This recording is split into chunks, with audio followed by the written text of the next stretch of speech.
예레미야의 마지막 예언은 바벨론에게 집중되어지고 있습니다. 우리가 느끼기에는 지나치게 길다라고 생각될 수도 있겠지만 그 지나치게 긴 심판의 메시지가 이스라엘에게, 포로인 유다 백성들에게는 충분한 위로의 메시지로 들렸을 것입니다. 하나님께서는 우리의 고통을 그냥 괜찮아, 내가 해결해 줄게, 이런 식으로 쉽게 넘기지 않습니다. 우리가 받았던 상처, 우리가 고민했던 갈등, 우리가 아파했던 시간만큼 하나님께서는 충분한 시간을 들여서 다뤄가시고 풀어가시려는 모습을 그리고 있다라는 거죠. 그래서 오늘의 묵상도 바벨론에 대한 심판 메시지라는 것이 저에게는 지루하고 힘겹게 느껴지는 것이 아니라 내 어떤 문제도 하나님은 소홀히 넘기지 않으시고 제가 이제는 충분합니다 라고 이야기하기 전까지 하나님께서 계속해서 다뤄가시고 풀어가실 것이다 라는 희망으로 받아들이게 되었습니다. 오늘 말씀의 전반부인 11절부터 14절까지는 지난주까지 계속해서 반복되었던 심판의 메시지를 그리고 있습니다. 하나님께서 심판하는 이유는 11절에 보면 그의 성전을 위하여 보복하시는 것이라, 예배를 예배답게 드리지 못하게 만들었던, 그나마 예배의 자리를 지키고 있었던 사람들의 몸과 마음과 영혼을 뺏었던 그들의 악을 심판한다라는 것이고요.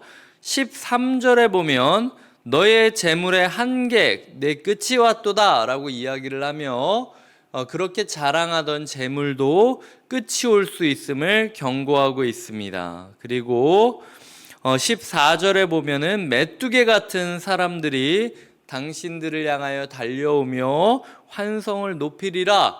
요즘 영화로 치자면 수백 수천의 소위 말해서 좀비 떼들이 우리에게 달려오는 듯한 이미지를 그리고 있는 것이 하나님의 말씀입니다. 그리고 이제 15절부터 19절까지는 어떤 제목으로 되어 있느냐? 여호와를 찬양하다라는 제목으로 제 성경에는 기록이 되어 있습니다. 이렇게 심판 메시지를 전하며 하나님을 향한 찬양의 메시지로 넘어가고 있는 것입니다. 여기까지를 다루자면 이런 내용입니다. 우리의 삶에 우리의 예배를 한없이 뭉개는 것 같은, 한없이 조롱하는 것 같은 세상의 물결, 그리고 예배를 예배답게 드리지 못하도록 우리를 마음을 분주하게 만들고 어렵게 만들고 집중하지 못하게 되는 여러 상황들과 관계들, 그리고 그 어려움들이 우리가 느끼기에는 끝이 없는 것처럼, 재물의 끝이 없는 것처럼 우리가 그 문제의 크기를 끝없는 문제다, 절대로 해결될 수 없는 문제다 라고 느껴지는 환경 속에 있다 할지라도 우리는 하나님께서 이 모든 것을 정리해 주실 것을 믿으며 하나님을 찬양하는 삶을 살아야 한다라는 것입니다. 이게 첫 번째 교훈입니다. 오늘 말씀을 통하여 제가 세 가지 단어를 이야기 드릴 텐데, 첫 번째는 찬양입니다.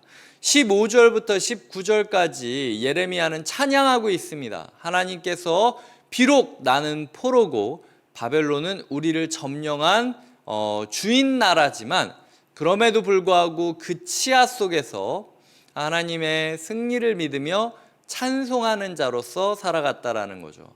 한 주간 여전히 우리를 괴롭히는 문제가 있을 것이고 여전히 우리의 마음에 고민이 있을 것이고 갈등이 있을 것입니다. 하지만 그럼에도 불구하고 우리의 입술에 찬양이 있는가?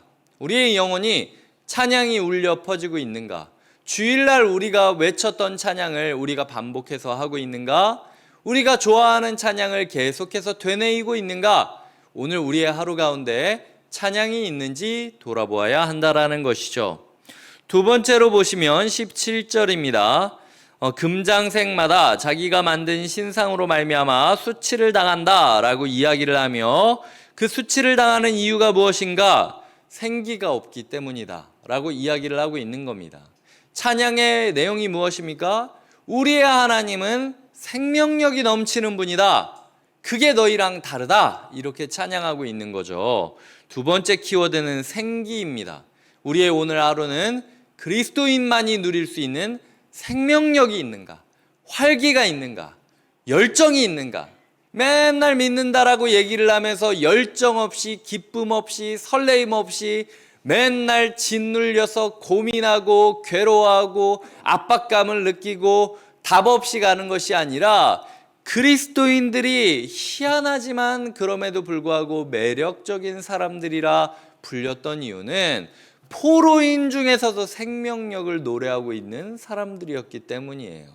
내가 을 중에 을로 살아가는 사람이라 할지라도 생명력을 누릴 수 있다. 오늘 우리에게 말씀하고 있는 겁니다. 하나님께서 너 그 문제에 힘든 거 내가 알고 있어. 하지만 집을 떠나 포로로 끌려온 예레미야보다, 자기가 그렇게 외쳤는데도 끌려왔던 예레미야보다, 게다가 그럼에도 불구하고 지금 결국에는 이집트에서 원치 않게 돌에 맞아 죽어야 했던 예레미야보다 네가 더 힘들다고 말할 수 있겠니? 예레미야는 자기의 인생이 그렇게 될 줄 알면서도 생명력 있는 삶을 살았는데, 너의 삶에는 그리스도인으로서 도대체 어떤 생명력이 있을 수 있겠느냐? 하나님께서 묻고 있는 겁니다. 우리가 복음전도 백날 문구 외워가지고 막 수백 수천 명한테 얘기해봤자 마음에 생명력이 없으면 소용이 없어요. 한마디 하지 않아도 마음에 생명력이 있는 사람은 마치 그 오두막 그 불길 가운데 사람들이 온기를 쬐러 오듯이 궁금해서 찾아옵니다. 나도 힘들고 너도 힘든데 너는 왜 이렇게 괜찮은 것 같냐? 라고 물어보게 만드는 것이 그리스도인의 생명력인 거죠. 그래서 첫 번째로 우리의 삶에 찬송이 있는가? 두 번째로 우리의 삶에 생명력이 있는가? 돌아보아야 된다라는 것입니다. 세 번째로는 19절입니다. 야곱의 분깃은 그와 같지 아니하시니 그는 만물을 지으신 분이요 이스라엘은 그의 소유인 지파라 그의 이름은 만군의 여호와시니라 라고 기록되어지고 있습니다. 세 번째 교훈은 분깃입니다. 야곱이, 이 예레미야가 찬양할 수 있었던 이유는 마음 가운데 생명력이 넘쳤기 때문이고, 생명력이 넘쳤던 이유는 여호와를 분깃으로 삼고 있었기 때문입니다. 그가 물려받고 싶었던 제목은 하나님과의 인격적인 관계였던 거예요. 그는 그와 같지 아니하다. 그는 만물을 지으신 분이다. 내 사람은, 내 신은 만물을 지으신 분이요 이스라엘은, 우리는 그의 소유이다. 하나님과의 끈끈한 관계, 이것이 예레미야가 기도 제목으로 삼았던 겁니다. 이 분깃이라고 나온 단어를 요즘 우리의 용어로 말하자면 기도 제목일 것입니다. 야곱은, 그리고 모든 이스라엘 남유다 백성들은 하나님을 꿈꿔야 했습니다. 하나님, 제가 오늘 하루 벌어 하루 살아야 되니까 매출이 이렇게 되게 해주세요. 오늘 제가 주인과의 관계에서 이렇게 되게 해주세요. 동료와의 관계에서 이렇게 되게 해주세요. 이런 여러 기도 제목이 있겠지만 그건 부수적인 거고, 가장 큰 기도 제목은 하나님이 나의 분깃입니다. 하나님, 제가 물려받고 싶은 건 딱 하나, 하나님과의 관계입니다.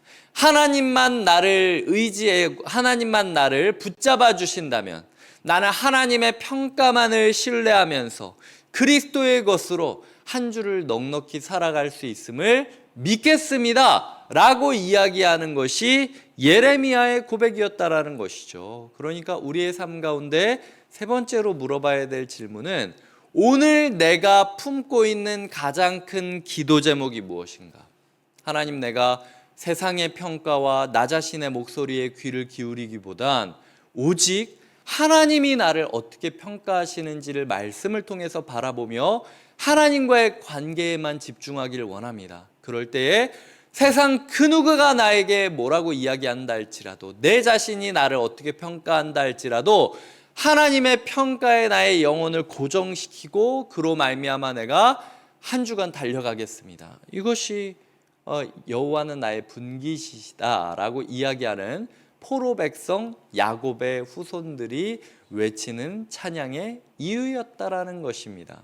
오늘 나에게 하나님과의 관계보다 더 큰 기도 제목이 있다면 그것은 엉뚱한 분깃을 구하고 있는 거예요. 여호와는 나의 분깃입니다 라고 이야기하는 게 아니라 재물이 나의 분깃입니다, 저 사람과의 관계가 나의 분깃입니다 라고 이야기하는 거랑 다른 바 없다라는 것이죠. 그래서 나의 기도 제목은 무엇인가 점검해야 되는 게 세 번째 묵상의 내용이었습니다. 저는 오늘 세 가지 말씀을 묵상했습니다. 첫째, 오늘 나는 찬양하는 자로서 살고 있는가? 둘째, 오늘 나는 생명력 있는, 열정 있는, 설레임이 가득한 사람으로 살아가고 있는가? 세 번째, 오늘 내가 바라는 분깃이 여호와만이라고 고백할 수 있겠는가? 아니면 다른 기도 제목을 구하는 자로 살아가고 있는가?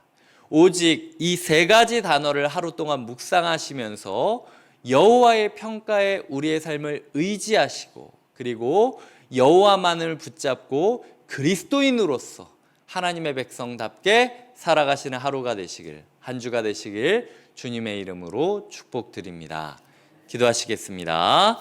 하나님 아버지, 감사합니다. 세상을 다스리는 분이 누구인지 우리가 봤을 때 메뚜기처럼 많은 자들이라 할지라도 그보다 더 많은 자들에게 물어뜯길 날이 올 것이고, 돈이 무지한 많은 사람들이라 할지라도 그 돈에 끝이 있을 것이고, 그리고 그들이 지금 우리의 예배를 조롱한다 할지라도 반드시 그 예배를 회방했음으로 말미암아 엎드려질 것을 믿으며 살아가겠습니다. 오늘 우리가 찬양하는 자로 살게 하여 주시옵소서.